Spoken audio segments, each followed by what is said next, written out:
TDP నేతల వేధింపులతో ఆత్మహత్య యత్నానికి పాల్పడిన వైఎస్ఆర్సీపీ కార్యకర్త పుల్లయ్యని మాజీ ఎమ్మెల్యేలు శిల్పా చక్రపాణిరెడ్డి, శిల్పా రవిచంద్ర కిషోర్ రెడ్డి పరామర్శించారు.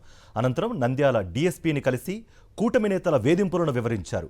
టీడీపీ నేతల వేధింపుల వల్ల ఆత్మహత్య యత్నానికి పాల్పడితే యూరియా విషయంలో గొడవంటూ పోలీసులు కేసులు తారుమారు చేయడం ఏంటని ప్రశ్నించారు. మాజీ ఎమ్మెల్యే శిల్పా చక్రపాణిరెడ్డి అధికారం ఉంది కదా అని ఇష్టం వచ్చినట్లు వ్యవహరిస్తే చూస్తూ ఊరుకోమని హెచ్చరించారు. ఆయన